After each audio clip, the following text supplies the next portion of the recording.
So so everybody that's watching the stream, either on Facebook or on my personal Facebook or on YouTube, um, we're still waiting for everybody to get in. Thank you, Brian, for joining us. Can you hear me? Thank you for having me. Yeah. Is it lagging at all on your end? Yes, it is. Yes, starting to lag a little. It might do that. This program has a tendency to do that from time to time. So we'll just have to make it work. You got it. So if I don't answer you, then it's probably that lag that I missed what you said. There's probably going to be like a small delay. I'll just let everybody know. There's going to be a small delay. So it is what it is. Technology, man. You got it. You got it. You know, a few years ago before COVID, we didn't have this. Hey, Rod.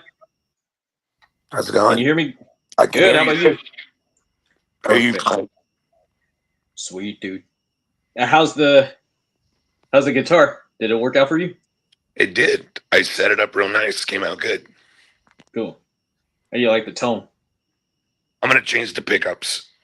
Okay. You'll have to change the. Okay. You'll have to change the wiring too, because it's a whole different wiring. Yeah, because you had the hum single. Yeah, but all the pickups, they're all quick plug. So yeah, it's a harness underneath. Yep. Yeah. Got it. Do whatever you like. It's all yours now. Felt great though. Felt good. Straight out the box like that. I liked it. Yeah, that's why I never took it to a tech to have anything done to it. Yeah. So we're still waiting for Todd Howard to come in, and then I got Paul from Gods of Thunder coming in. Oh, right on. And my friend Christopher Paul from Rock and Roll over in Dallas. I think he was going to join in too. I got a couple of people, so it's just telling everybody to come in early to go from there. Right on. Yeah. You just get home or what? Minutes ago. Oh, minutes ago. Damn. Yeah. That's why I sound so great. Yeah. I did 5 shows in 2 days. Tired. So you had the 2 gigs at Fantasy. One was last night, and one was. I had Thursday, Friday, and 2 yesterday. We did the Rock Fair. Oh, that's right. We opened for Which One's Pink. That's right. Yeah. Right on. How do I expand this on my phone? Your what? How do I expand the screen on my phone? There should be an option on there to expand the screen. I'm not too sure. You have to probably play around with it. I'm on my tablet, so there's a way for me to do. I don't know why it doesn't expand. I don't know. Damn it. Okay, Todd's here. I got to add him in. Add to stage. Hey, Todd. Hey, everybody. We got Rod. How you doing? Metalhead Nelson. How you doing? I'm doing all right. I actually, the wife and I are working on the motorhome. That's where I'm sitting now. Okay. Because we got a short trip planned shortly, and I was going to do it in my studio. I'm going to do it in the comfort. Yeah. Did you ever get the eyes for the motorhome, Todd? What's that? Did you ever get the eyes? Yeah, you sent me. I saw that. I thought that'd be good. The problem is, no, I have not yet, to answer your question, but it would be fun to do. It'd be great if they had one that did this. Oh yeah. That'd be hilarious. That's perfect. That's you perfectly right there. I mean, everybody that knows me, like, hey, but yeah, we bought this coach. What is it? Maybe in May or something like that. And then we drove it from Florida to California, stopped in Texas and New Orleans to visit some family members. And we've yet to use it because it's been so damn busy. And then of course, with the properties, I've been working. You know, my family's commercial real estate, and then my father passing 2 months ago. It's just we've got no time to do anything. So I said, you know what? Let's just do a staycation right here. A place called Campland at the Bay. It's right on Mission Bay, and I got a friend of mine who works there, and he got me a primo spot. So we're going to be there 4 days, just kind of, you know, it's the same bay that we always go around on the boat, and I film, say, hey, we're on the bay, you know, having fun, and just a little staycation, you know, little sanity. So what made you name him Tigger? Tigger, because matter of fact, I should show you. Just put the sticker on the side. And here's Tigger right here, actually. Oh yeah. Of course, he's a cool character. I mean, you know. Well, my wife got him because, you know, we named our other our first boat was the Wild Sea Monkey. I named it after my wife because every time she'd drive, she'd kill me. Valerie wouldn't do that, would she? Oh yeah, she and her friend, they thought it was just hilarious to see me watch me try to die on the inner tube. But then our other motorhome, it was a Rose Air, the first one, and we called it Rosie. So she said, "What do you want to call this one?" I said, "I don't know." So we thought about it. I think even before we picked it up, or maybe on the way home, but because it's an Integra. Aspire, that's the actual technical name of it. So Integra, and she goes, Tigger. It's like Tigger, so we'll call it Tigger for short. So that's good. So we got that's the name of the motorhome. It works. It works. It works. Yeah. Right on. So just FYI, there might be a lag in between. So that's just how this little program is. No problem. If I'm too loud or not loud enough, there's too much background noise, let me know. The wife just shut the door. Valerie just shut the door, and we pull this thing out, and it's got the automatic steps that fold out, you know, like that. Yeah. And the fucking motor broke and the gears broke, so just, you know, like a loose dick hanging down there. Oh man! Not that I know what that is, but I got to pull the engine off, get the right the model number off it, so I can order it and have that done. I get that fixed before we get out. Otherwise, I got to jump out and secure, clamp, ice, and that's kind of trailer. I mean, this thing's a beautiful coach, but here I come out there with my clamp to make the steps work. You know, bungee cord. Yeah. Good old bungee cord. I have the other screwed up, and I had to strap that with a ratchet strap all the way back. It was miserable. It's like with any other thing or hobby. There's always some cluster, especially everything's always breaking. If you don't want to fix shit, it's gonna. You guys there? Yeah, we're here. It just kind of like cuts in and out. Pretty nasty. Right. Okay. So I've got some mutual friends. Mutual friends? Who's that? That would be, I think her name right now is Louise Heidi. Louise Heidi? No, her last name now I think is Heidi Louise. Step former. Yes. You're cutting out real bad. This thing's gonna do that. It's gonna be funky. Maybe that'll help a little bit.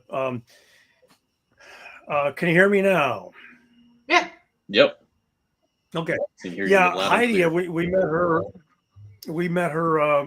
Got a few years back when she was first with Stet, and I thought she was a doll. You know, I mean, I don't really know anything except for, she seemed like a good match for Stet. But the last time I saw her was Brick by Brick here, when she came through with Stet. No, we saw her actually at the NAMM show. But yeah, I don't. I guess they broke up or they got divorced or whatever. Were they married? Yeah, they did. Yeah. So I don't know. She's a down in Florida now. Is Stet's Bar. Yeah. Yeah, and she's still out by you guys in Vegas area. So Are we doing this live right now? Is everything happening? Everything's live right now. It's just live, Okay. but once it hits the 11 o'clock, and then we'll just like the 1 minute mark, we just start it. And Oh, okay. just wanted to start early just to try to get everybody in and the whole fun stuff. You know, I was under the bus with my 11 millimeter deep socket and then a speed ratchet. And Valerie looks at me from from above the bus and says, "You better go figure all this shit out now in case there's a cluster, because there always is a cluster." And I was telling Brian, but I didn't tell you guys. This morning I turned on my laptop. The screen didn't want to come on. Oh, of course. So I have my Lenovo tablet, and then I bought an Mackie Mcaster Live portable studio. So I hooked that up, and bingo. It worked. Yeah. It all worked. That crap usually happens when you need it. Like sometimes I've agreed to do some interviews or podcasts or Zooms or whatever, and then like a few days go by or a week goes by, and I go to find out where the hell I was sent the link or which social media messaging fuckwad thing, and I can't find it. And I'm like, son of a, it's my own fault for not writing it down or taking a picture like an old man. I'll take a picture of the computer. That way I'll know. You did that too well. Yeah. Hey. You did it all too well. You're prepared. And I just got to a Zoom meeting. Just the last one I did, I just barely made it. I found the link, and then I got one browser that won't open it up because it's not Google. Oh shit! You got to go to the Google. Safari. Yeah, or Safari. Yeah, because some are capable, some are not. And of course, the NSA wants to know everything you're saying all the time. So right. Anyhow, we all know the drill. Rod, you talk too much. You maybe shut the hell up and let somebody else say something. I just did 5 gigs in 3 days, and my throat hurts. Oh, really? Yeah. Are you a badass singer? Ask Nelson. He's a badass guitar player, singer, the whole 9 yards. Hey, Paul. I got Paul Delius from Gods of Thunder, buddy of mine and Rod. How's it going? How's it going, guys? How's it going? Hey, sorry, I kind of spaced it. I was watching the Niner game, so that's why I texted you. I was like, "Oh, holy, you know what?" I got my fantasy football on another screen over here. I'm eyeballing. Hey, glad to be here, guys. Thanks for having me. Yeah, I'm glad you guys all made it. Another tribute friend out there. Well, we don't anymore. We retired it. Yeah, we did too. We hung it up April last year after 20 years. So we had that was something I was going to mention. 15 years. We hung it up in 2023 October. Matter of fact. Oh yeah. It gets unless you've got a crew that can really do everything for you. It gets tiring and old. Oh yeah. We didn't have a crew. We were just 4 guys out there, schlepping our own gear and and then doing sound check, and then we had the hour of makeup and costume we had to put on and all the other stuff. Had to get the hair out to here. Half a bottle of hairspray later. Half a bottle. Aquanet, huh? Oh yeah. I remember those days. Yeah. So much easier. I wore a wig for mine because I couldn't have longer hair, and now we can at work. But my hair's so thin that I could never. I tried once, and it'd be like first song gone. Yeah. Sometimes you. Yeah, go ahead. I do a Kiss tribute, but I would never be Vinnie Vincent. Yeah. Yeah. Well, cheers, guys. It's 5 o'clock somewhere. Hey, that's all. Yeah. Cheers. Hey, got the water. Water. Hey, got the water. We'll go with the water. I did the coffee and water this morning. Oh, there you go. There's a man after my own liver. All righty. All right. Let's get this started. Everybody's here. I've got probably 2 people can't make it, so we're just gonna go with the 5 of us. So here we go. We're gonna take it from here. Had to kill the side light.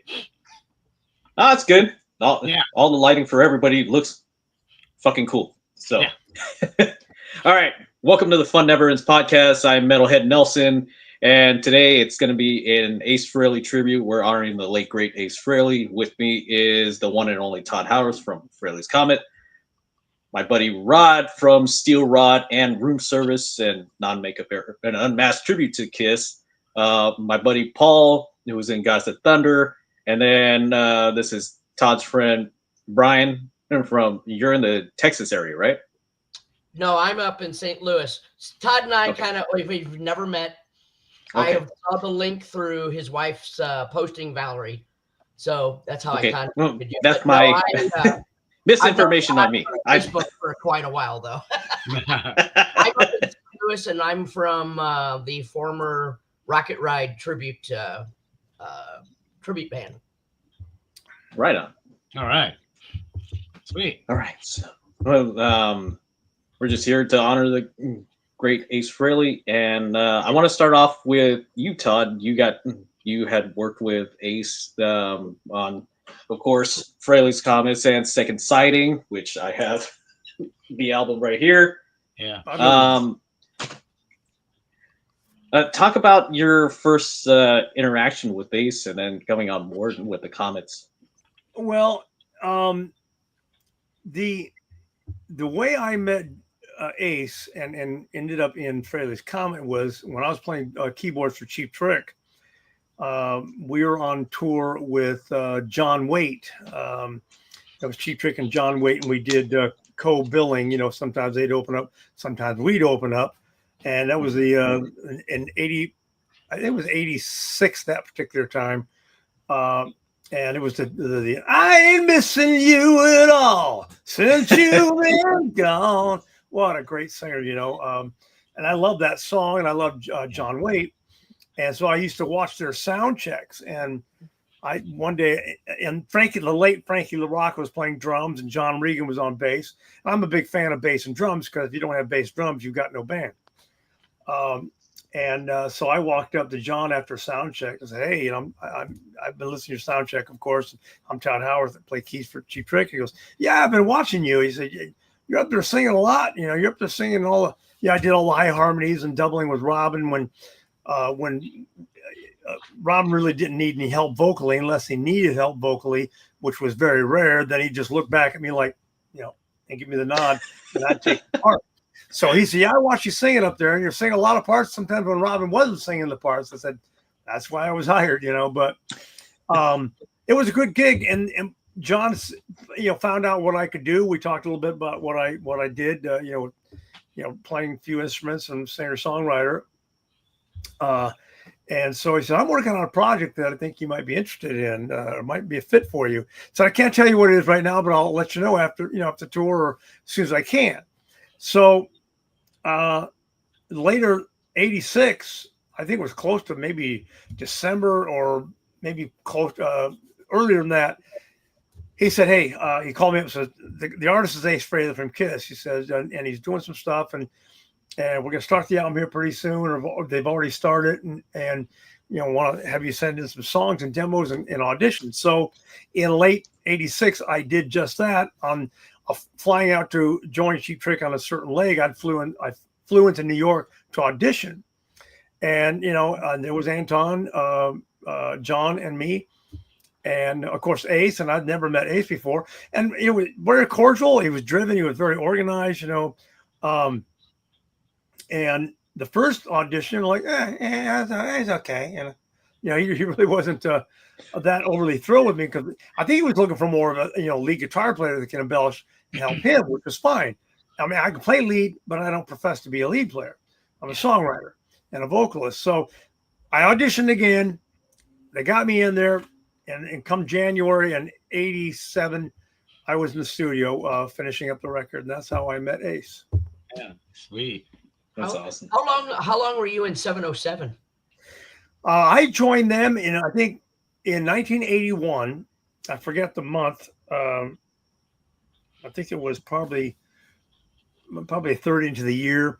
And I known about the band, and and I thought they were a pretty good band. Wasn't as heavy as I wanted to be. I mean, I was Right. real heavy back then. I wanted to be in, Van Halen and Humble Pie and Zeppelin type feel, and Aerosmith and that type of stuff. Yeah. But business wise, I thought it'd be a good mix because they got a guitar player, keyboard player that sings the right songs. Come to find out, they lost, or the guy left. So I got a hold of them. They had already hired another guy for touring, and then he didn't last. They called me up, and I had to do 2 auditions with them too. Seems to be a pattern here. Anyhow, it gets worse. But so I did 2 auditions. First time I was way too Hollywood. My hair was real long and skinny jeans, and a tight shirt, and I tucked to the right and balls to the left, and that pants. And so I did audition the second time. The manager said, "Look, tone it down. Do exactly what you did before because you're killing it." So I did, and I joined the band. We went out and tour with REO Speedwagon High Infidelity tour. Wow, biggest tour I've ever done. Big tour. Wow, it was nice. huge. And then the band finally disbanded about, I think it was probably middle 83 to late 83. And by that time, I had already sang backups on Ted Nugent's Penetrator album. And then in January of 84, Ted said, "Hey, you ought to come out and tour with us for the European American tour." I said, "Yes, please," because I had, no job at the time. So I didn't have to audition for that one. Right. So you came in on their second album, Megaforce, right? Yeah, I was on the first album was called The Bridge. We recorded that. I Could Be Good for You. I Could Be Good for You. I Could Be Good for You was the first album. Yeah. And they did the second album, real brilliantly labeled as the second album. And I was not on that. There was just the 3 principal members. Then I joined shortly after that, and then we did an album called The Bridge in San Francisco. I didn't know where they had 3. Okay. When Peter Bogart died, and in Casablanca, and then we got another deal with Megaforce Records, where we recorded Megaforce, the album, which title track was in the movie, that great movie Megaforce. That was 81 to 83. Oh, wow. Which then, like you said, became your actual song on. It was Frehley's Comet. Yeah, Frehley's Comet. And I don't want to suck up everybody's win here, but I guess that's what's happening here. If Rod would just give somebody else a chance to talk, it'd be really nice.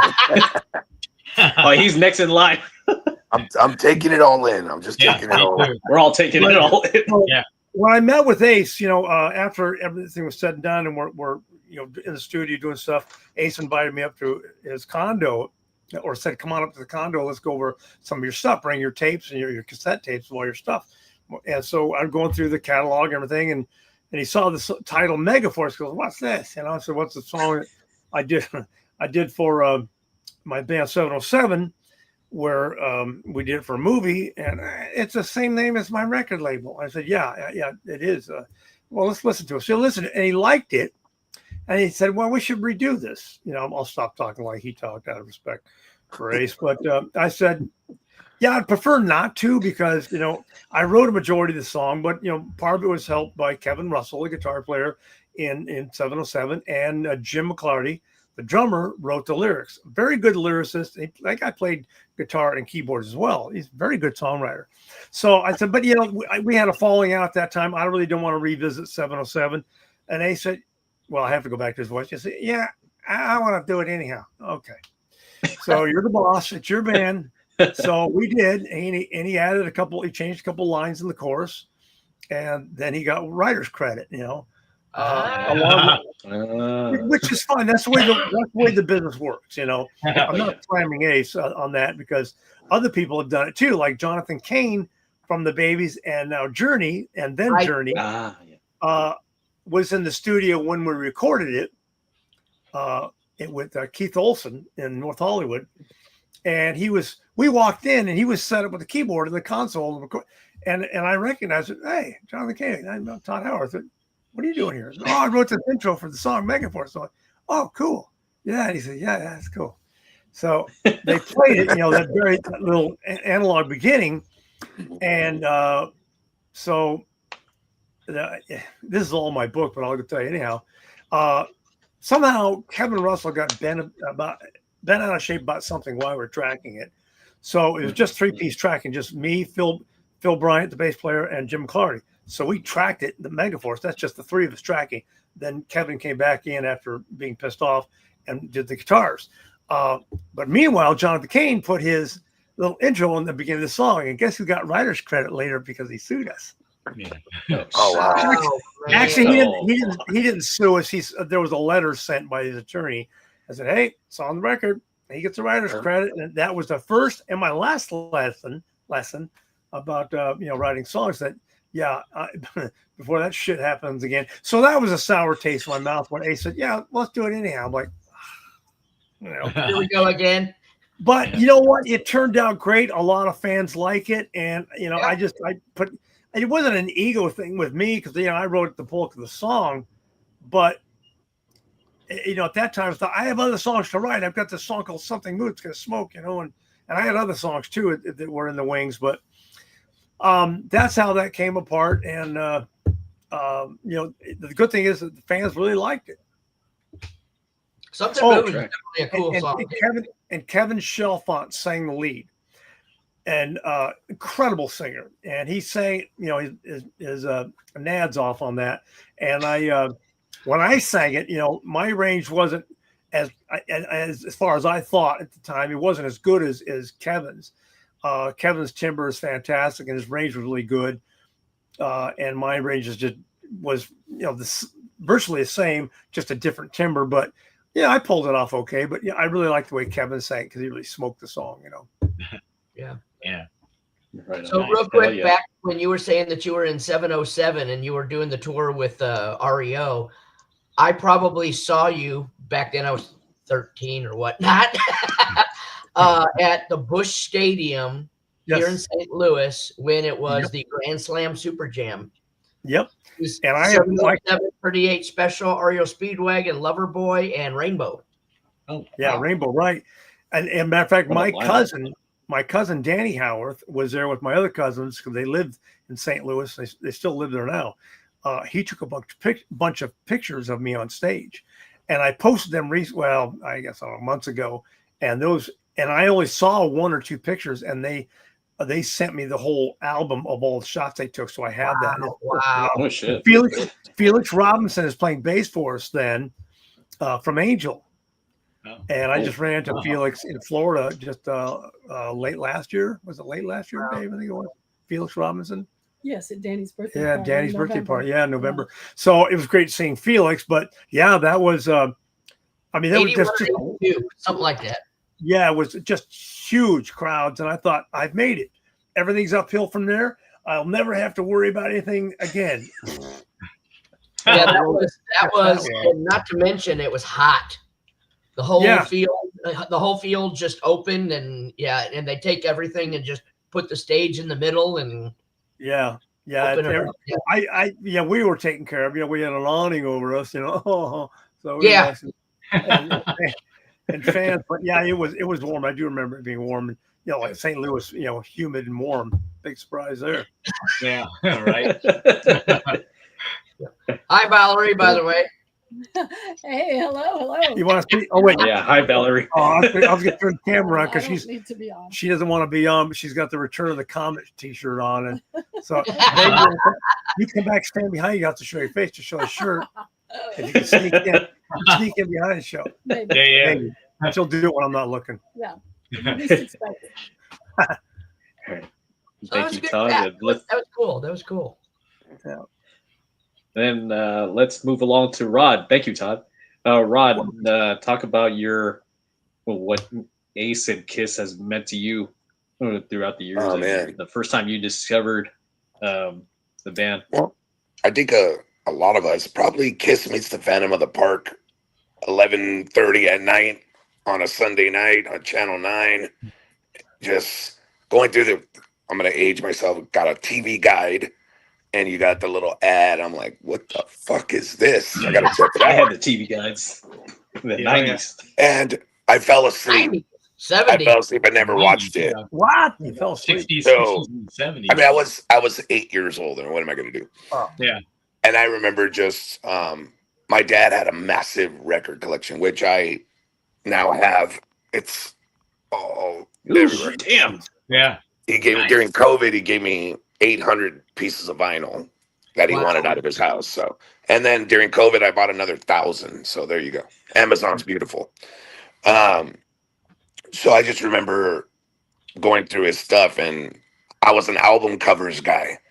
If I liked the album cover, that's how I discovered bands like Jethro Tull and Sabbath, and like you said, Humble Pie. You know, Live at the Fillmore is one of the greatest albums of forever. You know, it's really been a gas. It's been a gas. So then I pull out this record, and I'm like, what is it called? It said Kiss Alive. And it's a double record. I put on side 3 on accident. I think it's Rock Bottom is the first song. Yeah, Rock Bottom, 100,000 years, watching you. And I wanted to be Peter Criss originally. That's what I wanted. That drum solo on 100,000 years. Yeah. But then I saw the Midnight Special. And there it is. Wow. I saw the Midnight Special, and it was, I think it was a Midnight Special. It was a version of She. Yep. 75, right? Just Ace's swag, can't beat it. Still to this day, there was Jimmy Page and Ace Frehley. Those are the 2 best swagging guitar players that ever came down to earth. And I know he's not from Earth, so there you go. Yeah, but it was kind of gentle. Yeah, and I went through my whole 80s thing and the Yngwie Malmsteens of the world and the Steve Vais, but I always will come back to Ace Frehley because I always get in arguments with people because of his vibrato. Everybody says Michael Schenker, which it's amazing, but I'll take Ace Frehley's over Michael Schenker. That's just me, my opinion. His charisma and his sound. It's just yeah. It is. And I went to buy a Les Paul, and I said no, thank you. Too heavy. Can't do it. For the record, though, when Frehley's comment, I hated those Washburn guitars he played. I wanted him to go back to that Les Paul so bad, and when he did, and it had like the Black Floyd Rose on it or something, I was like, no. It looked like a Kaler, right? Yeah, like it was. Yeah.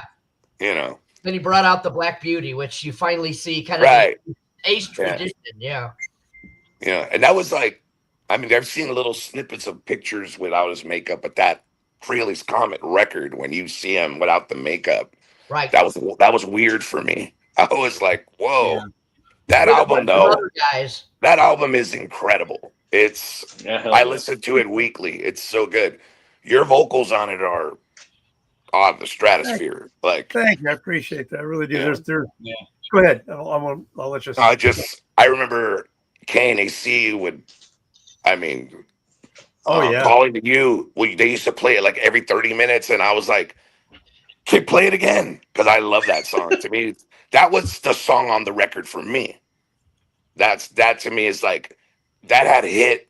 Why it wasn't a bigger hit, I'll never understand. Yeah, and then here I'm going, I didn't want to do that song. You know what, dumbass. That song. That song is amazing. I was like, that's the hit. You know, Into the Night's a great song too, but that song, especially during the time, you know, it was the radio song right there. Yeah. Compared to the others, it was. And the thing is, the vocals did it for me. That song, I just loved the chorus was incredible. Just, you know, it was right on. It's probably one of those factors where the radio stations go, well, it's just not Ace singing. So, you know. There you go. Yep. Yeah. I'll chime in a little bit. Unfortunately, there's a lot of truth to that. I understand that because of the business aspect of it. And the kind of the same thing with this, It's Over Now. I wrote that song for Cheap Trick to do. That's a great song. They just barely passed on it in 1986. And of course, I brought it over and showed it to John, playing it for John in the studio in New York while we were mixing the first record. He goes, "Wow, we're going to do that for the next record." And I think the same thing happened because it wasn't Ace singing it, you know, and it wasn't Ace playing the lead. And so I think and there's two sides of that coin. And I understand it. There's Kiss fans that don't want to hear Todd; they just want to hear Ace. I get that. And there's a record label that says, "Well, we just want to hear Ace. We don't want to hear this other blonde guy. You shut up. Be quiet." But all I wanted to do was help the band and make it. And I had big plans for the next record because I thought I see what's happening. That's all right. Business is business. So I'm going to make some heavy music that will showcase Ace more and me, but kind of show like this is what Ace can do when he really puts his mind to heavy stuff. Oh, maybe some anthemic stuff that we didn't really do at the time besides Rock Soldiers. But anyhow, go ahead, Rod. No, but I'll stand by your vocals, and they're amazing, and that song should have been a bigger hit. Thank you. I second it. But you're right. Kiss fans are very finical. It's weird. The great fans in the world as far as fans go.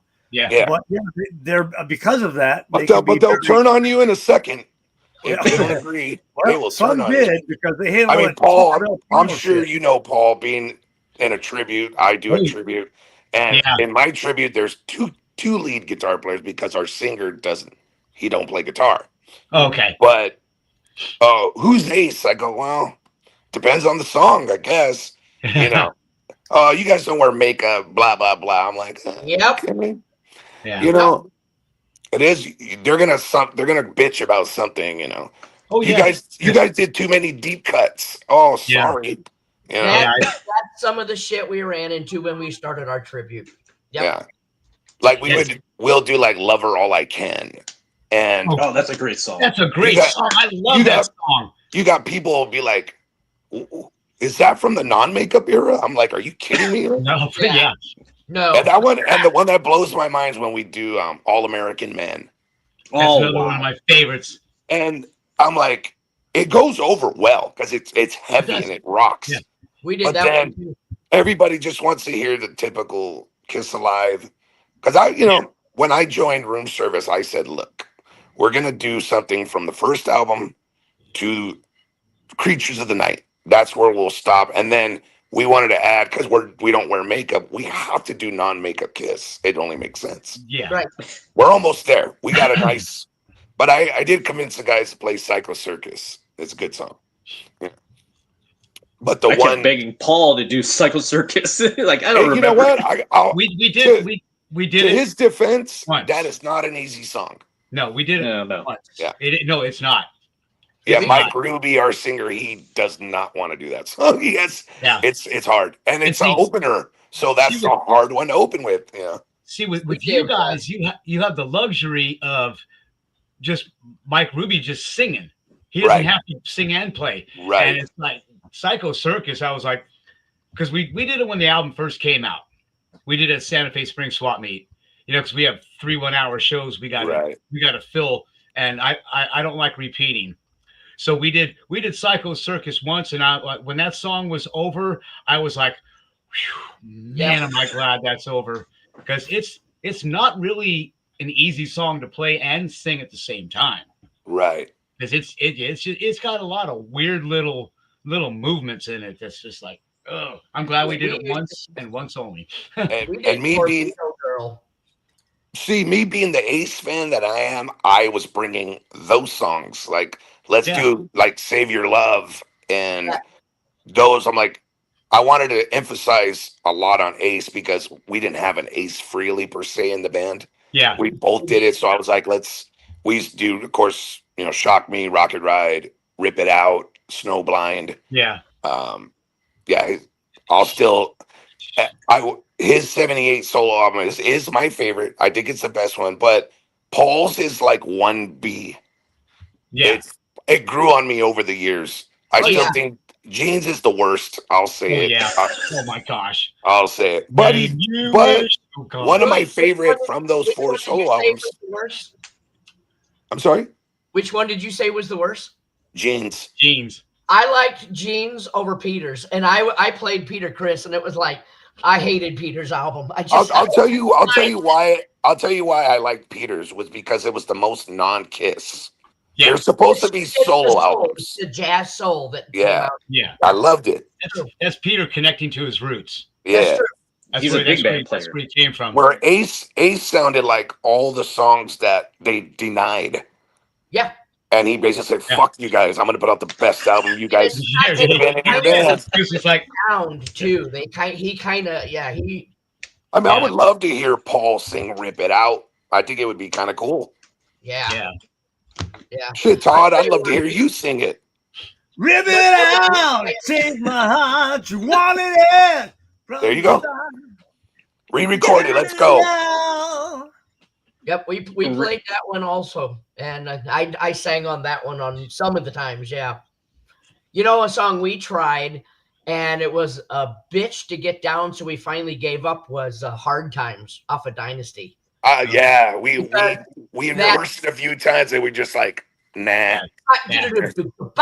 It's like, and Anton doesn't play the same thing every piece. No, it's like I give up. When I joined, I'm the new guy in room service. So when I joined the band, first rehearsal, the first song we did was "I" off The Elder. Oh wow! And I was all, why? But I get it. I totally get it. I like The Elder. A lot of people don't. I think it has some great moments, especially the Ace moments.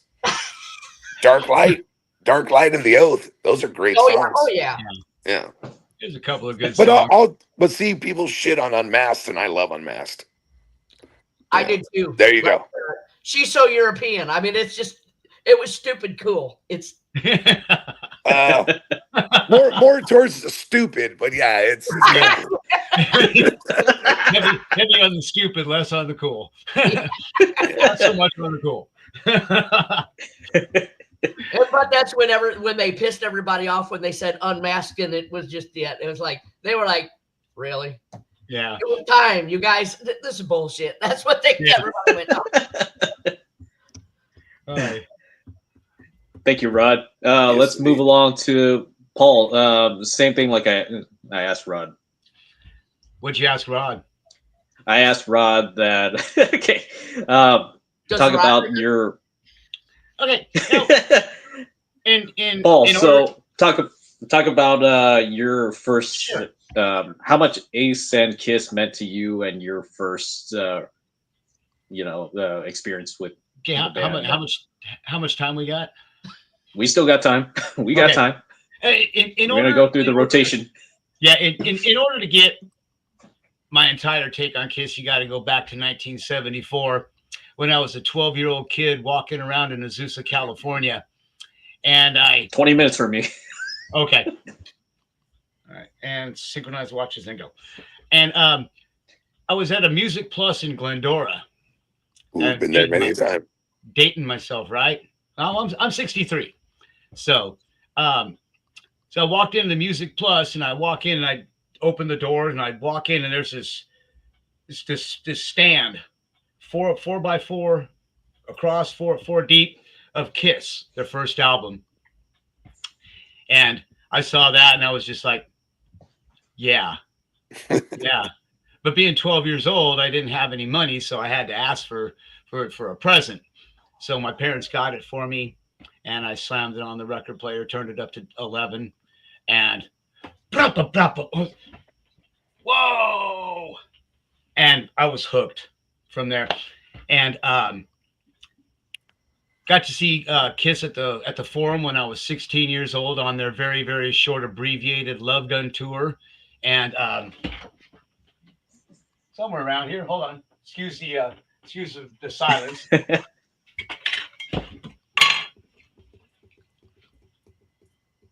Oh wow, that's cool. I still have the button. I was there when they recorded Kiss Alive too. I was there the night that Gene caught his hair on fire, and you know the picture on the back of the album where his hair's all wet and his makeup's all smudged? That was from that night. So, I guess can you still hear me? Oh yeah. Oh yeah. Okay. All right. And hair on fire. So make a long story short, I joined the Army in 1982. And just after I got out of high school, I was in the Army for 13 years. So I kind of got disconnected from music for a while. And because I was in garage bands and stuff when I was a teenager, and one of the first things that we liked to do was we used to put on the makeup, kind of hodgepodge, little wonky, quick little makeup deal.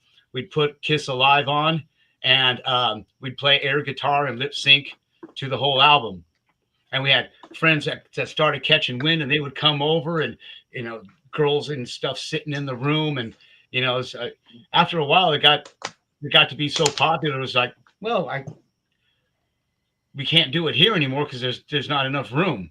So we went to my friend's garage, which was huge. He had a big garage, and making kind of like dinking around here, but that's kind of like what planted that seed in me that one day I would love to be a freaking rock star. I was never a big rock star like Todd. But I was kind of like a little rock star. And so when I got out of the Army in 95, that was just about the time when, Kiss was almost going to do their reunion, their first of 14 reunion tours that they did. And so I went to a Kiss concert in San Bernardino at an outdoor venue. I don't know what the hell they call it now, but back then it was the one right there. Glen Helen? Yeah, Glen Helen. Blockbuster Pavilion. Yeah. Now it's Blockbuster, but then it was Glen Helen. And still Glen Helen now. Yes, well, and so I put the makeup on, and I had a Kiss costume. I had a Paul Stanley Love Gun costume, and I'm walking through the crowd and everything, and this guy walks up to me, and he says, "Please tell me that you sing and play like Paul Stanley." And I said, "Well, as a matter of fact, I do," because I had bought an Ibanez Iceman. It wasn't a PS10, but I bought a black Ibanez Iceman, and I started dinking around again, starting to get back into music. And my hair wasn't really long yet, but it was getting there. And he said, "Please tell me you sing and play like Paul." And I said, "Well, as a matter of fact, I do." And that happened to turn out to be Armando Cisneros from a band called Deuce at the time. They were called Deuce. And so I went to his house, and I kind of practiced up a little bit with him. So I finally went down. He said, "Okay, let's get you down there for an audition," because they were looking for a new Paul guy. So I went down there and I auditioned and everything, and joined the band. And we started out really small, really playing really small gigs, really small venues. Weren't making much.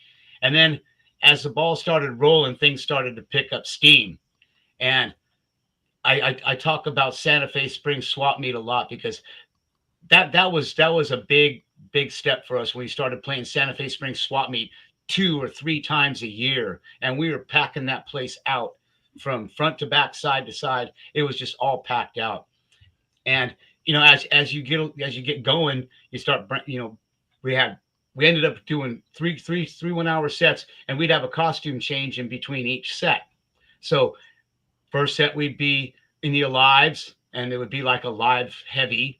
And then we change into the Destroyer. We start bringing in a little bit more of the Destroyer era songs and stuff. And then, and we all had authentic guitars that were period specific. You're not going to see me playing a PS10 in the Alive costume. So, and then we change into the Love Gun, and then we bring in the Kiss Alive 2 stuff. We never really dabbled much past the solo albums, because we wanted to keep it true to the original 4 guys. So that was mainly our main gist. And we had, I always loved Paul, and that's why I portrayed him for 20 years. But Ace to me was just an unbelievable guitarist. I just loved the way that he put his solos together. And we had a couple of really, really great guys that portrayed Ace.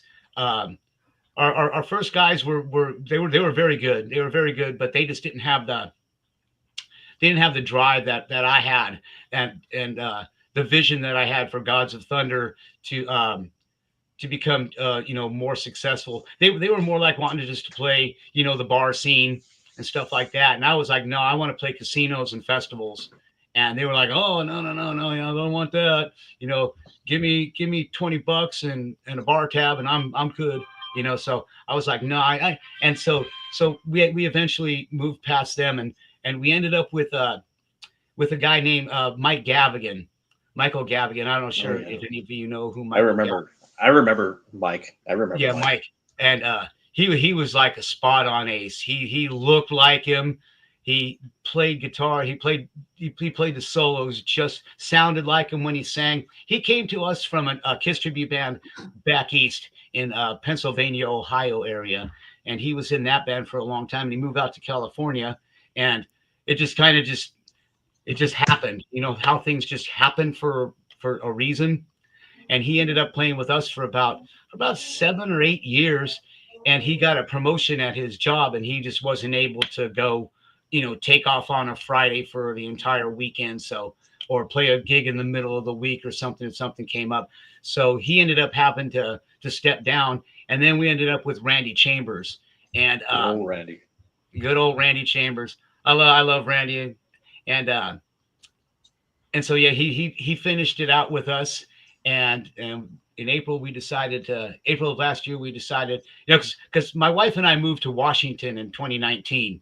And so, if you're not all in the same geographical location, it gets really, really difficult to keep it going. But we did it for about 3 or 4 years after we moved up here. And then things just got to be really, really tough getting gigs, and, Southern California, there's a, tribute bands are so overpopulated, Rod, you know how that goes. And so you're fighting and scrapping and, trying to make money. And I got to fly down and all this other stuff. And, Armando had to buy basically a second set of, the second Marshall stack for me and everything. So, but, we made it work for about 4 or 5 years. And then it just got to be too difficult, because I was managing the band.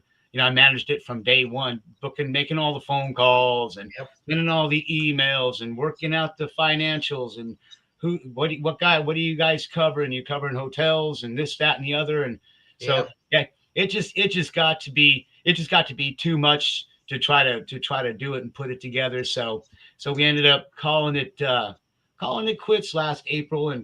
But I tell you, the 20 years that I did this, it wasn't about work. I never worked a day in my life when we were doing the Gods of Thunder tribute to Kiss. It wasn't work. It was all fun. It was nothing but love.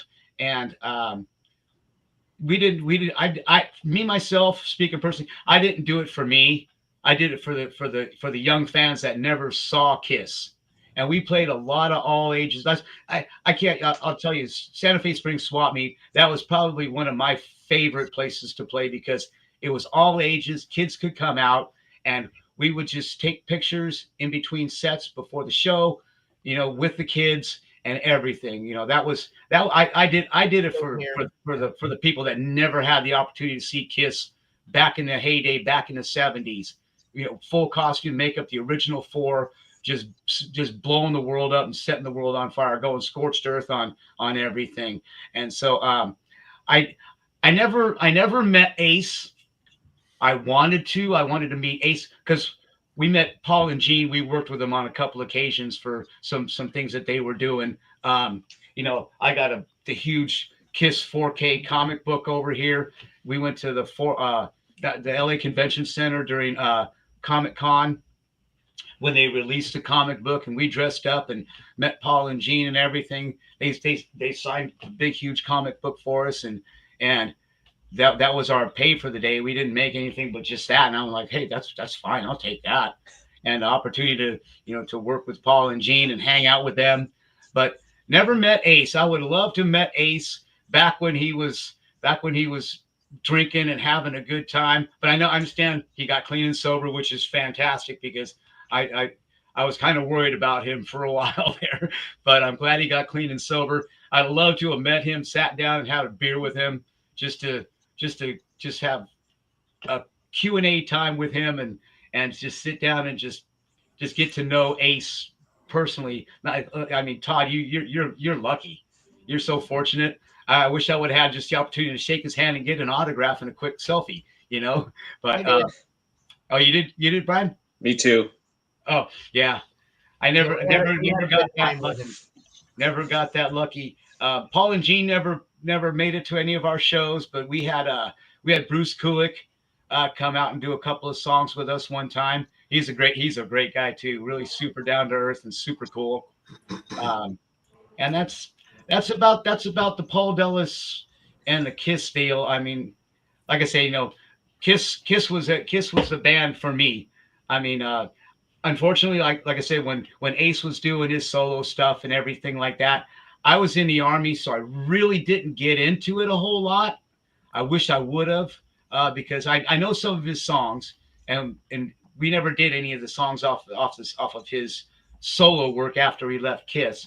But we just did a couple of things off of his solo album. I love playing Ace tunes because I didn't have to sing. So it gave me that little 3-minute break every once in a while. I'd sing backing vocals, of course, on Rocket Ride and all that other stuff that we did. But so yeah, that's pretty much my Kiss story. Well, I almost hit 20 minutes. But yeah, I didn't mean it 20 minutes. I didn't mean it 20 minutes like that. I meant you used to live 20 minutes from where I live now. Yeah. Okay, that's okay. What I meant. I'm like, that's saying like 20 minutes. So yeah, and and after Kiss got together on the reunion tour, and I flew to BC Place up here in Canada, Victoria, Vancouver. British Columbia. I saw the Kiss at BC Place on the Millennium concert. That was the one where 1999 going into 2000, and everybody was panicking. Oh my God, when it turns 2000, the computers are gonna stop working and all that other stuff because computers didn't like this. Yeah, look at Todd. Yeah, sky's falling. Yeah, so I saw them there, and I've seen them other places. Towards the end, I saw the Tommy Thayer, Eric Singer version of it one time, and I was just like, okay. So I like I said, I was just a diehard original Four Guys, kind of Kiss guy, because when you're 12, 13, 14 years old and you're very young and impressionable, and you like a certain thing and you get used to a certain thing. And so that's what you like, and I'm glad Kiss did it for over 50 years. That's fantastic. I mean, more power to him. You got to take a guy to replace this guy, kind of like in the tribute world. A guy no longer able to do it, or he doesn't have the desire, the drive. You fire him. You got to find a new guy. So yep. I mean, and that's what you got to do to keep the machine rolling. So. Well, hey, Paul, before I forget, which I wouldn't, but thank you for your service. Oh, of course, yeah. My thank you. My grandson's in the Navy, and my son-in-law is a lieutenant commander in the Navy. So, of course, most everybody knows that I'm pro-America and pro-America military. So, thank you. Absolutely, yeah. My pleasure. It's the greatest honor that I could ever think of is serving my country. Flying going all over the world and serving in different countries. And well, I'm clapping. Yeah. And of course, I'm just a little patriotic here. Oh yeah, just a bad bit. Yeah. I won't show you my cute concealed carry, but that because that would probably throw all the liberals into a tizzy. But here's a candle in the motorhome. What's that? Concealed carry. You got one. License? Yeah. All right. Yeah, I got me and my wife. Yep. California, Arizona, and Utah, I think. Oh, okay. Yeah, I carry every day. Yeah, I hear they're trying to make a universal concealed carry. If you get one from one state, it's good everywhere. Which they should do, because it's like a driver's license. Yeah, I mean, you can drive everywhere.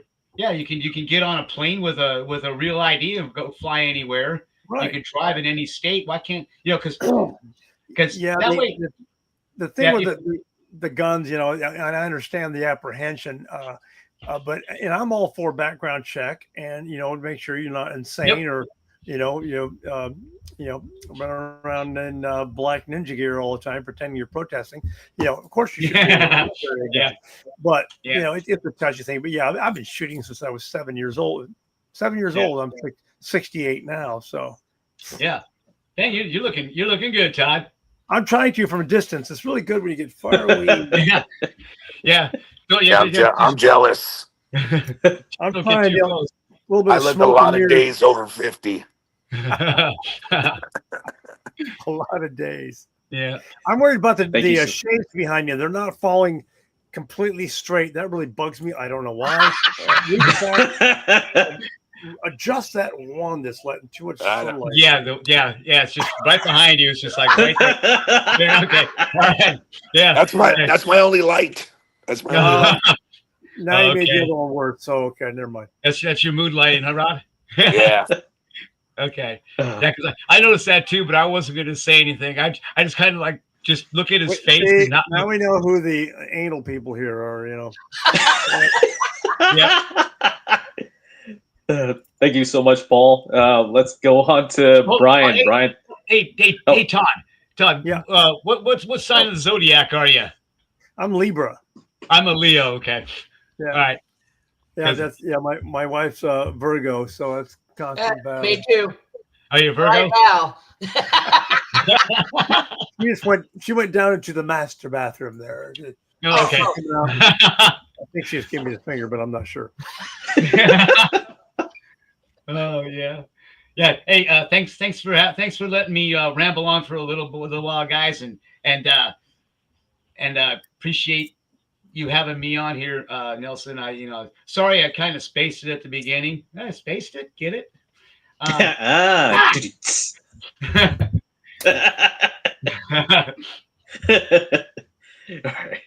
Thank you, Paul. Let's go on to Brian. Brian, talk about your experience with Kiss and Ace and what they mean to you.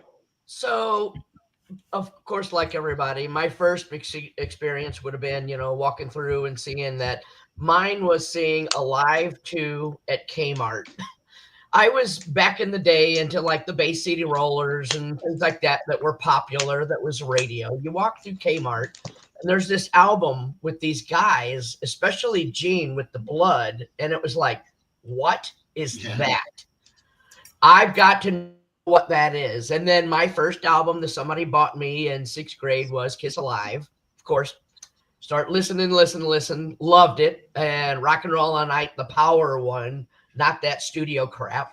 Yeah. And so then I got into Kiss more and more. And I really liked everybody on it, just all the characters. I wanted to be because of, the blood, the fire, this and that. And then I also wanted to be Ace Frehley because of the guitar and just being him. Never could play guitar or anything, but I did love Peter Criss. So I kind of adapted to playing drums. My parents would never let me have any. So I, air drummed and played on the bed and boxes or whatever. And then eventually then the Ace Frehley solo album came out and I heard Rip It Out. And I went, I'm going to learn how to play drums. And Rip It Out is one that was like, I've got to learn that. And I eventually did on air drum and this and that.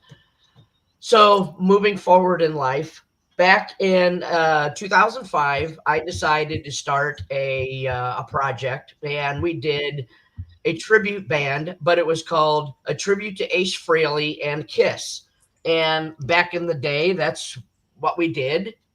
And eventually, we had to change the name and things that we were doing because everybody would say, the first two things, we played a Kiss convention in 2000, I think it was 2005, something like that, when we started playing the Kiss convention down in Cape Girardeau without makeup. We wanted to do something different. It was all Ace Frehley solo stuff and songs that he had written with Kiss. We wanted to do something different than the normal, but But we ran into problems where everybody would first say, do you guys put on the makeup? No. And do you guys do Beth? And we went, that's not even Ace Frehley. No. So after some time, we decided, let's go ahead and put the makeup on so we can get more gigs and this and that. We swapped the name around a little bit. And at that point, we said, we are a tribute to Kiss and the music of Ace Frehley. And that's what we had, right there. Oh, wow. So then in 2013, we had the chance I pestered the hell out of one of my friends who was having, that I went to high school with. I pestered him to let us play the ComCon that he had called Contamination 2013. He had The Walking Dead there, the guy from Spider-Man. He had the original Jason Voorhees and Leatherface, a whole bunch of horror things. But Ace Frehley was the main featured guest there.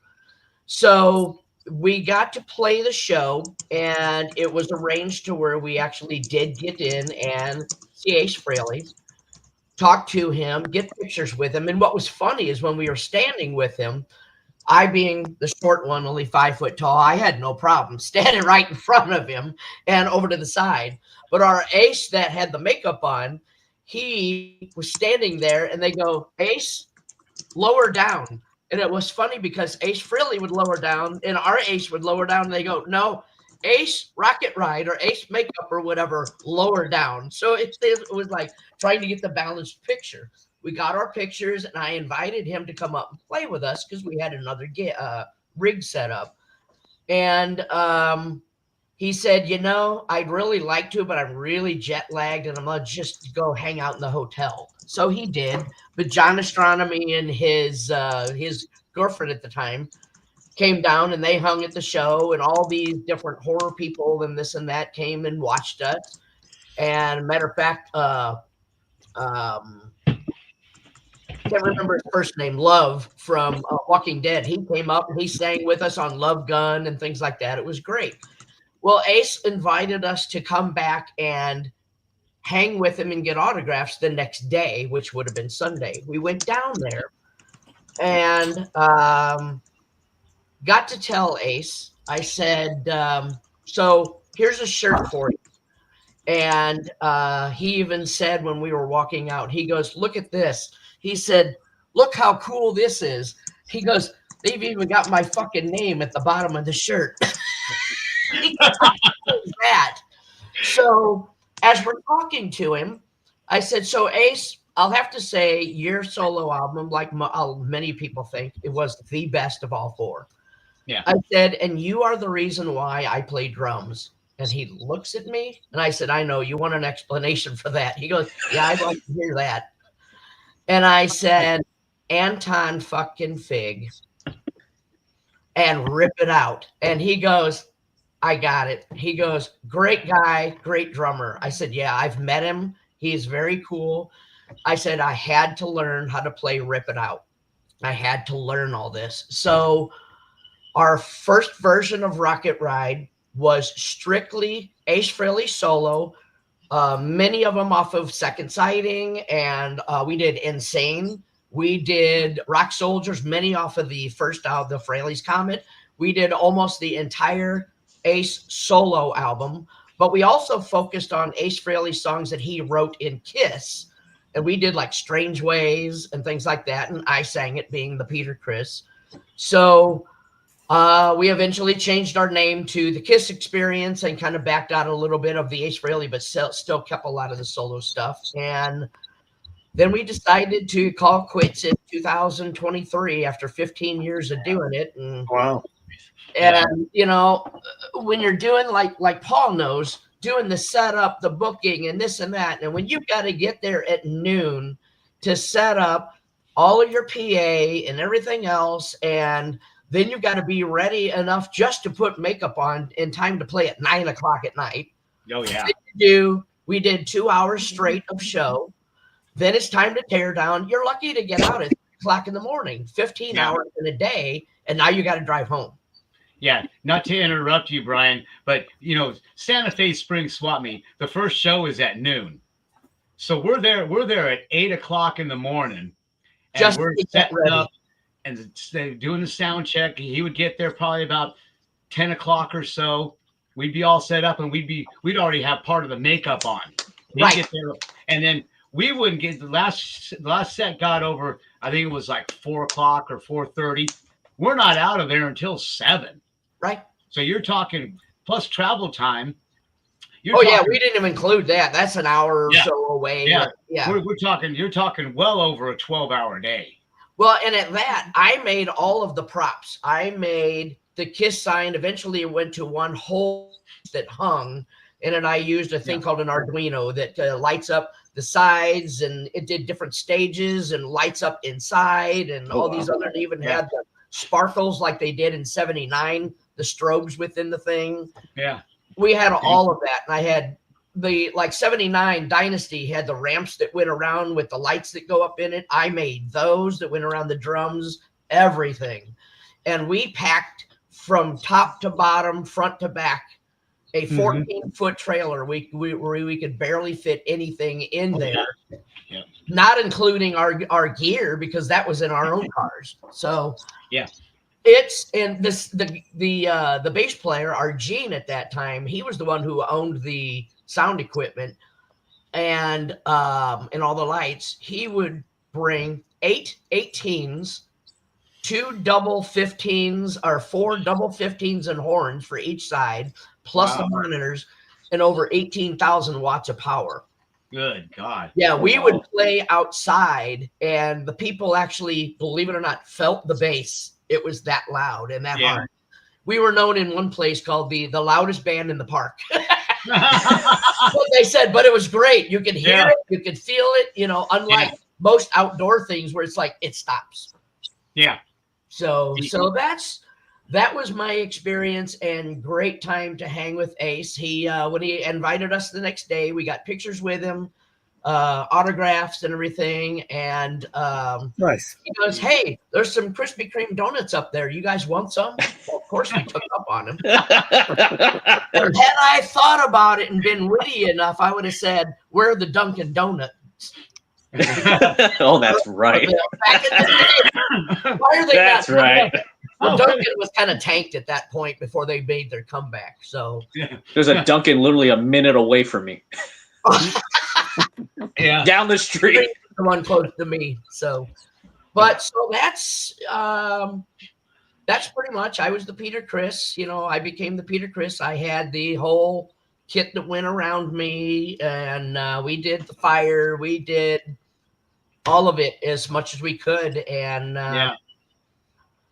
we did some original. We did some newer KISS. We did like Delilah and things like that for a while, and then pulled out of it. And we did do Fox on the Run and off of Anomaly, which my classic rock band now, we do Fox on the Run and we do 707. I Could Be Good for You. So nice.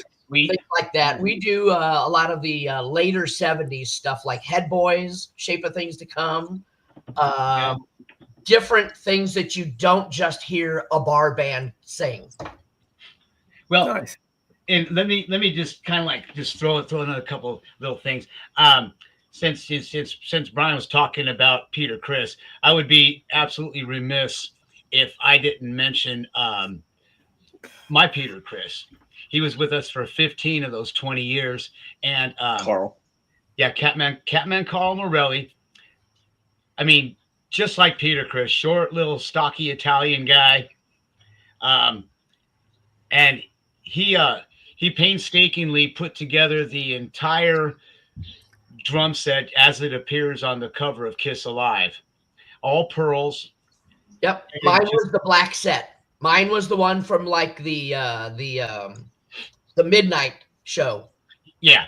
Yeah, mine was the black one that was concert toms and all that. I made them all toms and everything. And then I eventually did a Prism cover on all of them where he did in the 70s. Yeah, he left his just the way they were with the I don't know what color they were. They're kind of like kind of like a beigeish, but like a metallic type. Yeah. Yeah. Yeah, his was the exact drum set as it was on the like just like the cover of Kiss Alive. I even had a gong. Yeah, he had a big gong. Yep, I had a gong. Somebody made me the gong. Yep. Just like that cover. Just right, like that right. drum set. Right there. Perfect. Right. Exact. From the little 6-inch yep. all the way around. Yeah, My favorite song double to play. floor. My favorite song to play was "Making Love" on the Alive 2. The I got to hit every all the way around. Hit everything all the way down. Then I eventually sold the set, and matter of fact, who was supposed to buy it from me and now got pissed at me because I sold it because I couldn't wait any longer was Stet. He was supposed to buy that. He goes, "I want that fucking thing in my bar." So he was going through the divorce with Heidi all that time, and I said, "Stet, you need to get this. You need to get this. I'm tired of it being in my garage." So finally, I sold it, and he hasn't talked to me since. Yeah, jeez. I even worked with him when he came in town when he was in Metal Church and all that, and set his drums up. And yeah. So still have not met you in person, Todd. One of these days, damn it. Yeah, I'll get out there. My schedule now is horrible. As I said, it's the result of my father's passing. I can't get out and do a lot of things. And right. My 93-year-old mom's still alive, and right. so I'm handling the business. Matter of fact, I'm sitting right now on a commercial real estate, one of our pieces of property, where I store the motorhome, and it's it's daily, and I'll probably do some local things. I may I want to do some recording next year. I may get out and do a few special shows, but yeah, it's just I feel bad that I haven't been able to get out there and just pound the pavement again. And if you need a guest drummer. Yeah, keep that in mind, brother. Just all you gotta do is learn breakout. I find this when my knees hurts a bit, but I could make that. A lot of people that want to play breakout, they go, "Oh, yeah." Yeah. Dun, dun, dun, dun, dun, dun. Oh, yeah. I love that. What's the count? There is no count. No, there's not. It's just a feel. Yeah. So, yep. And so my tribute band that I'm doing now, we still have to do the tribute right now. Todd, you'd probably love this too. Foghat. All Foghat. Oh, yeah. Oh, yes. Nice. Yeah. All cool. Foghat. I do the whole Live 77 album and all that. So nice. Cool stuff. So that's mine. Thank you. Well, wife just handed me something, and I don't know if you guys have seen this. Oh yeah, I got a couple of those from you. Yeah, these are these are the original cards that Kathy Regan gave to me. Oh, She's got a few of them. I've got, but they've got on the back as the autograph, and nice. Billy Ward. Billy Ward is on there. Look at that. Wow. I have mine in my drawer right there. Yeah. Yeah, I was looking for I think I bought a few from you. Yeah, so the fans that want them, and I've got to make them available in Europe too, because a lot of European fans go, how do I get these? At ToddHoward.biz was my Shopify site. I've got to upgrade that, but I haven't re-advertised them because right now I've got some things I need to fulfill. I haven't even done that lately, but orders. But anyhow, enough about my personal problems. Sorry to hear about your father. Thank you. It was tough. I mean, he was 5 days away from 89, and we're only 21 years apart. There it is. Look at that. Laminate. Yeah, that was from our show that we did, the contamination show, and he signed that on the back there. Yeah, nice. Right. Sweet. Right. That's when I got to tell him why he was my influence on playing drums. Yeah. I don't think Ace never sat on a drum set and tinkled around when we were together. But then again, when you have Anton Fig playing, he's not going to. Anton and I did a show with Anton in 22 in San Pedro. We did kind of like a Return of the Comet thing, and we had it was Anton, me, Brad Lang, who played with the Bullet Boys and filled in for. He was in Y&T too. Yeah, the guy's Keith. badass. A Yeah. great guy, great bass player, great singer. And then we had Keith Robert War playing guitar doing the ace part. Oh, Keith says hi, by the way, in the comments. Who does? And Keith's Who in the does? comments with Glenn Hey, Walsh. Keith, They're both here. Yeah. Who is? Oh, Glenn Walsh there. Hey, Glenn, what's up, brother?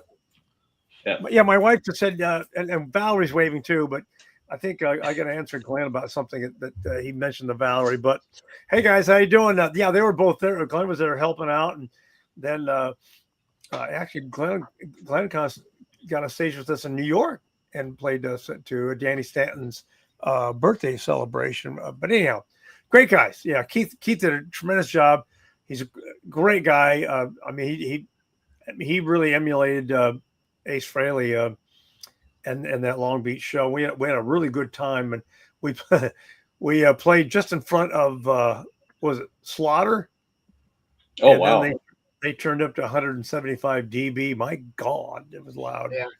I mean, you good guys, band, but you guys came loud. through in St. Louis for the first time was with Y&T, the Double Book, and Faster Pussycat.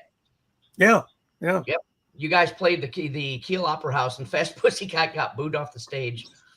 Really? Got booed, yeah. They were really hard at that time, right there, just trying to get out there. Yeah, good guys, good players. Oh yeah, I've done a couple friends things with them. several of them. Yeah.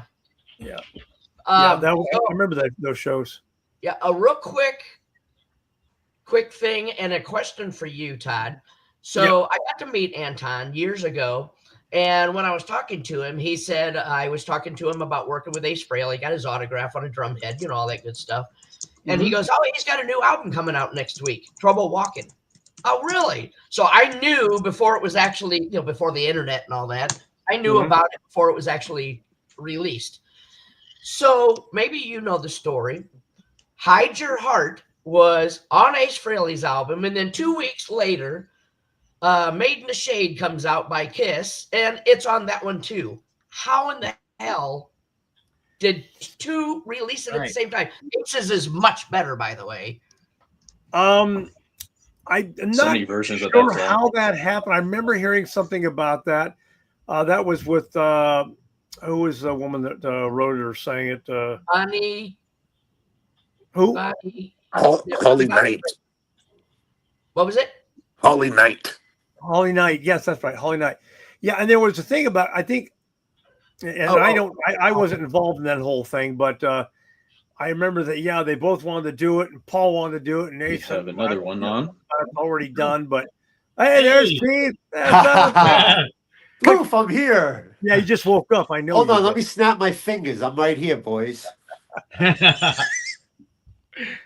yeah, I don't know the how that really transpired, but I knew there was like not a battle, but a dynamic there where they're both trying to do it, and John Regan was instrumental in that too, because he used to play with Holly Knight, I think, or just a recording with her, but I don't know the whole story, so I may be talking out my ass. So it was the factor of both of them wanted to do it, I guess, and I guess both of them did it. Yeah. Yeah, I mean, you can do it. You can record any song you want as long as you pay the royalties, for it. So, it was just weird that Ace came out and then 2 weeks later, the Kiss has it on theirs. It's like, how the hell that happened? Rod, he muted his screen because they had to go adjust those fucking blinds behind you. Damn right. Oh, he's gone. Oh, he's back. He's back. Now thank you so much, Brian. Fuck with you. And they were getting the house tour over here by Keith. Yeah, well, he's looking for his cats. Yeah, in fact, there she is. Right, hold on.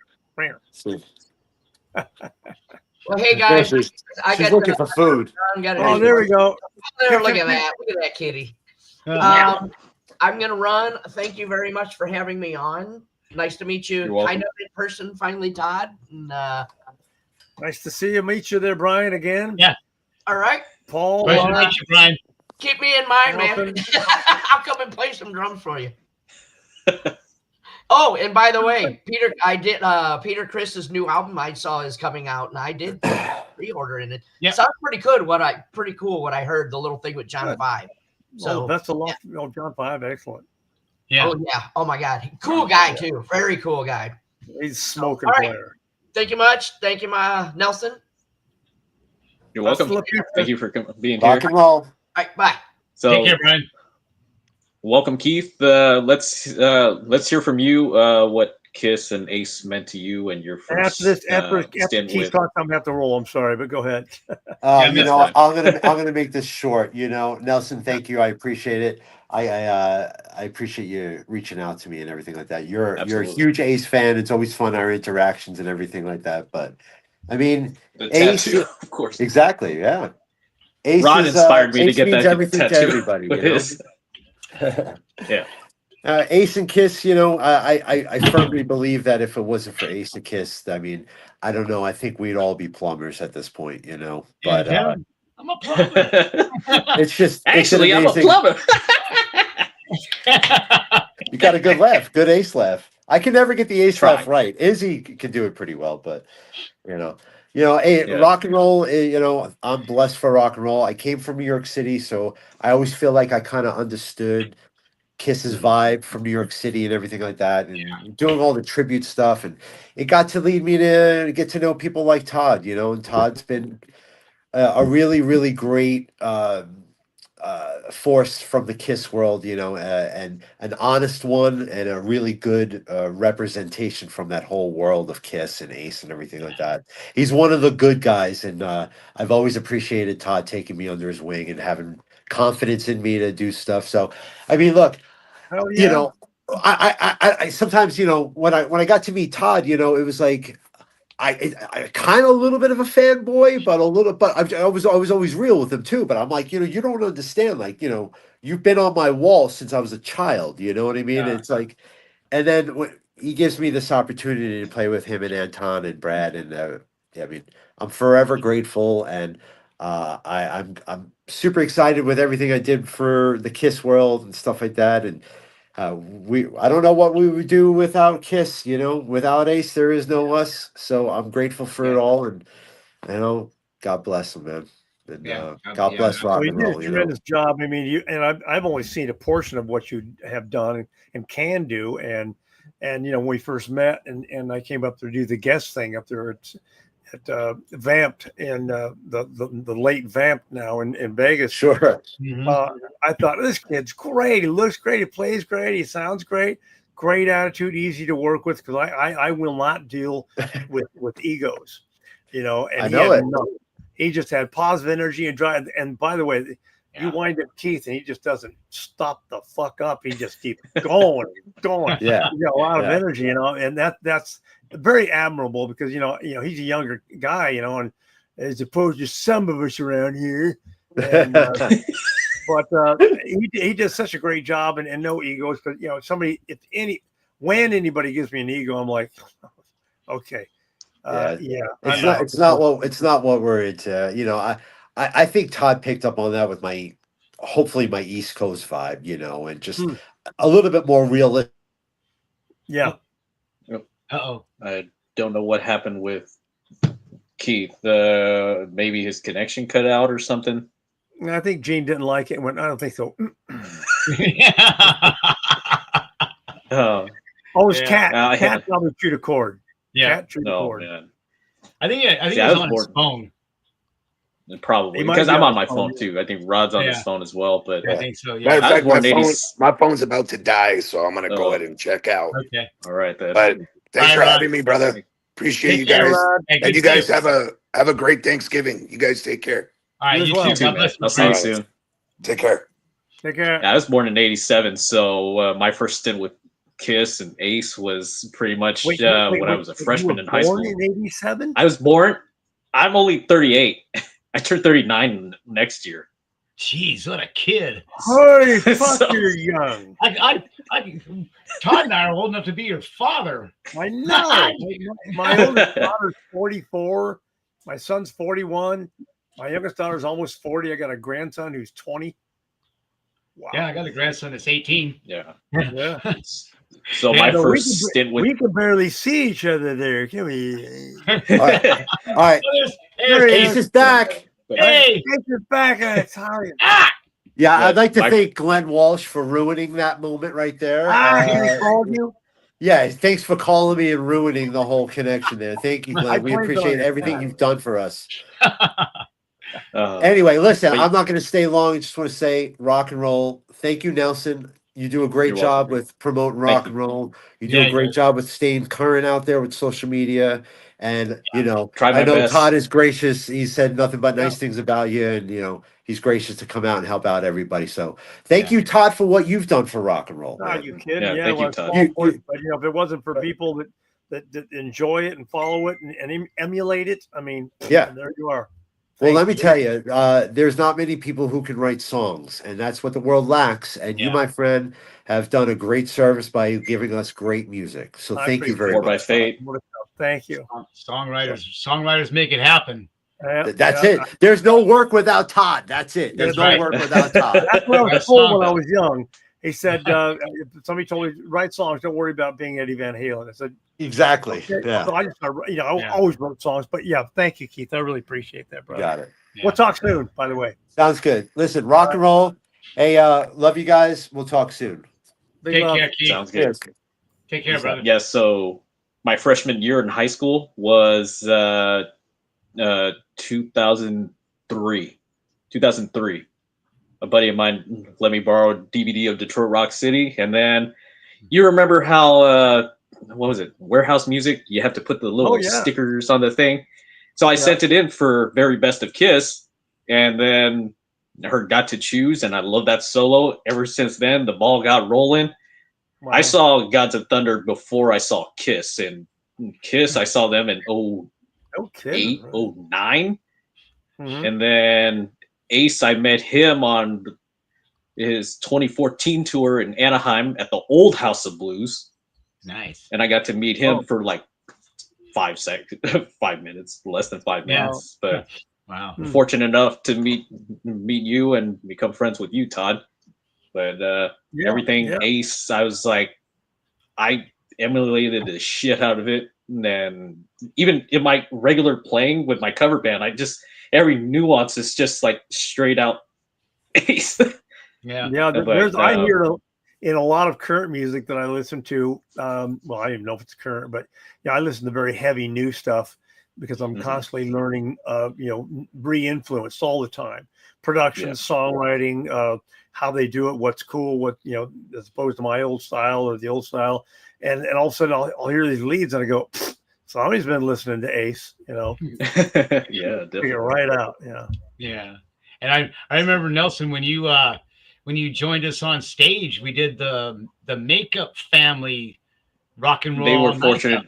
Yep. And they had Yeah. me as Vinnie Vincent for Yep. that one. That was cool to actually, I always wanted to play with or in a Kiss tribute band. So that kind of made my thing come true. Yeah, So just for like a second. Yeah, When Vinny did a couple shows or appearances with 4 by Fate in and around some conventions and stuff like that, or Kiss Cruise things, and I don't really know the guy. We played on stage with him and has a good time. But it's funny, he's backstage after get done playing, and he's back there with his manager, and all of a sudden he yells out this something, and it sounds like I'm slamming him, but this is what he said: "Hey, where's my money?" And I thought it sounded just like Ace. And I went, okay. I mean, not about the money part, but just the dialect and everything, the timbre is like, wow. Yeah. That's my little Vinnie Vincent story. Actually, one of them, but. And you got to do the Comets reunion at the Indianapolis Kiss show. Yeah, and unfortunately, we tried to get Ace to do a quick rehearsal with us the night before. Yeah.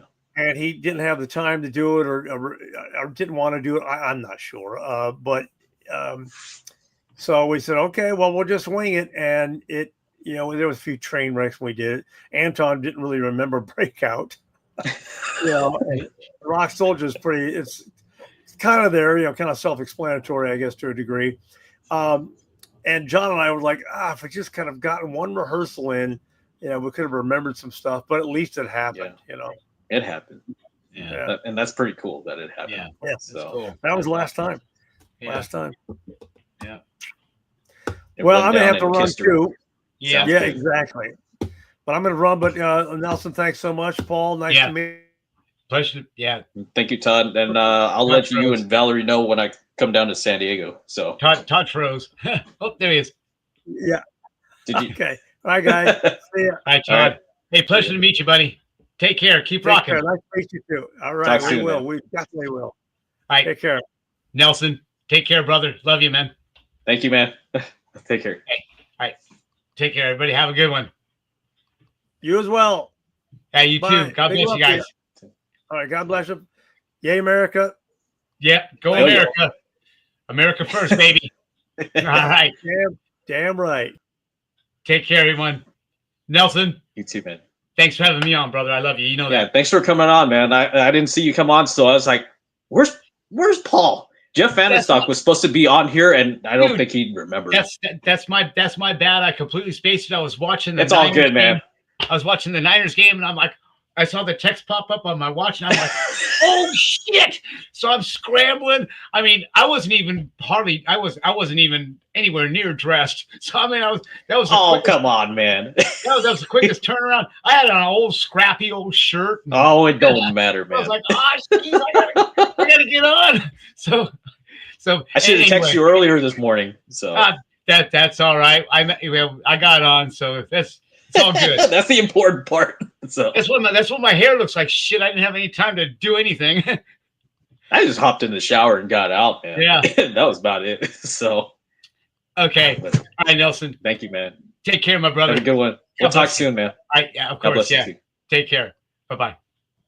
Bye.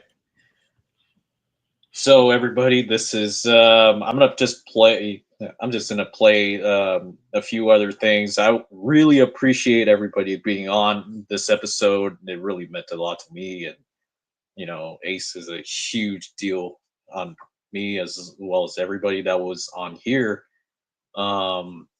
Everybody that got to share their experiences. You know, when Ace passed, it was really, really tough on me. Me being 38 and getting hooked on Kiss is just something else, man. It was really a hard one. Still to this day, it's hard for me to just kind of be like, you know, that he's not here anymore. 1 year ago today, Sam's Town live in Vegas. I saw Ace with Scott Coogan, Jeremy Asbrock, and Ryan Cook. So that was my last Ace show, and I'm so glad I went to that one. So I mean, you know, it was the last one. Prior to that, it was Ace at the Canyon in Montclair, and then I'm pretty sure I saw him a time before that, but I don't remember. Ricky Ratman's Cat House Live in Irvine, of course. So, no, and the Greek with Alice Cooper, 2018 or 2017. That was the other one. So, yeah, I've got 2 more editions here. My friend Izzy Presley sent me a video. I'm gonna go ahead and play that right now.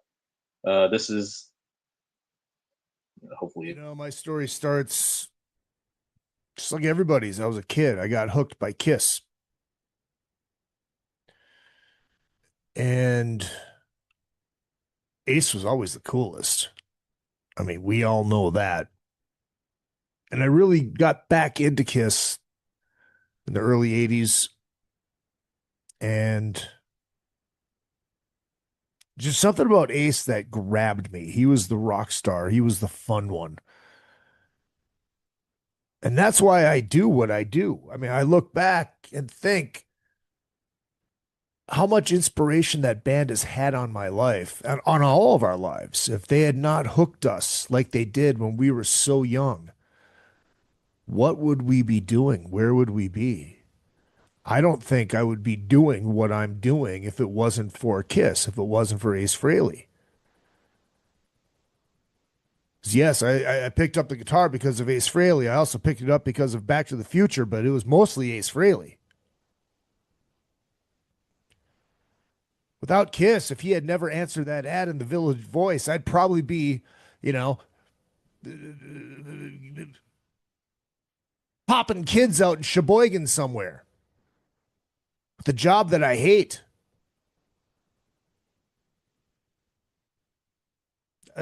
My trajectory would not have taken me here.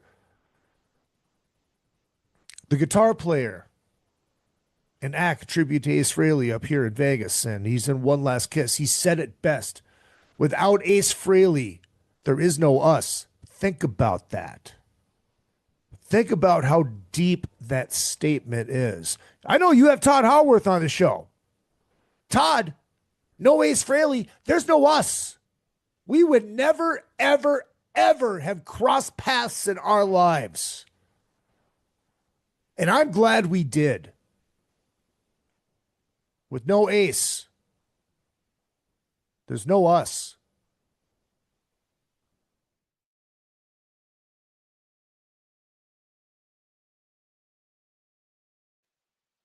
That was Izzy. Thank you, Izzy, for putting that in. And he's right. No Ace, there's no us. And then, it's still a rough one for me. So, my friend Jana, up in Sacramento, had sent me something. It's an audio file, but then she's got this photo that's going to relate to that audio file. And if I could just open the damn photo, this is her little thing that she did. I mean, I'm going to play her story right now. It's an audio file, but I'll play it through the mic. That way y'all can hear it. Because, let's see if I can get this to play. Okay. Extracting audio. Yeah. Fun. All right, here we go. So the art project that I sent you earlier was something that my class did in 8th grade in art class. We had an assignment to make paper mache faces on these paper plates. And since I was getting into rock and metal at the time, I thought, why not do something that kind of reflects my hobbies and interests, and ultimately settled on Kiss makeup design and thought Ace Frehley's face and makeup would be pretty cool for that. So when we started making these faces, we had like a bunch of different art supplies that we could put on them as well.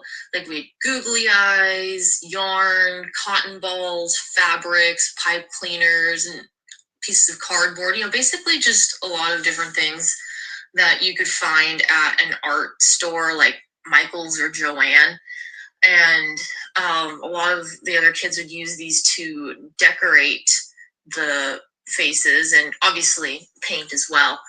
So I decided to, paint Ace Frehley's makeup on there and just use black yarn for his hair. And my art teacher, she was kind of a very particular woman. And she was the type of teacher who kind of wanted you to do things her way instead of your own way. And if you followed her directions, then you'd get a good grade in the class. And when I was making this face, she asked me to add other stuff to it, like add more texture with like a cotton ball or, something else aside from just the paint that I did and the yarn as the hair. She wanted me to add more stuff to his face, and I kept saying, no, I don't want to do that because I wanted it to look, just like Ace Frehley. And she was not happy with this, and she threatened to lower my grade if, I didn't do anything else. But I stood my ground and, kept telling her, no, I'm not going to add anything. So in the end, I think she did end up lowering my grade. I'm not sure what it was too, and frankly, I didn't even care. But I honestly thought that the guys of Kiss would be pretty happy with my little act of rebellion there, and I'm proud of myself for standing up to her, and I hope they'd be proud too. Thank you, Jana, for sending that in. Appreciate it. Wish you could have been on here along with Izzy, and I want to thank everybody that was able to make this. And first of all, thank you to Todd Halworth and his wife Valerie.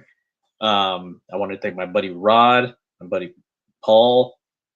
Thank you, Brian. Thank you, Keith, for being on.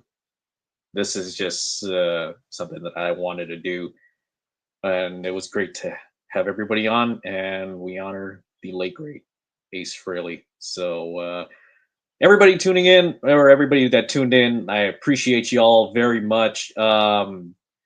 Check out Fun Never Ends Podcasts at funneverendspodcast.com. Anywhere you get your podcast, Fun Never Ends Podcast. And if you need, are you in the need for custom guitar picks or custom laminates for anything for your band or anything, maybe some custom drumsticks? Pickguy.com. My buddy Carson and Donna out in Detroit, Michigan, they run a business called Pick Guy Guitar Picks. They are amazing. I use them, and they rock. So if you need custom picks done, pickguy.com. Reach out to them. They're one of the best, and I love those guys. Thank you for everybody that tuned in. I will have this on Spotify, anywhere. It's going to be, I'll repurpose it on YouTube, so it's just the video. But thank you for everybody that came on. I appreciate everybody, and everybody that tuned in. I fucking appreciate you. But I love you all. Thank you, and rock and roll. Have a great rest of your day. I'm out of here. Thank you for tuning in. Appreciate you and love you all. Thanks. Bye.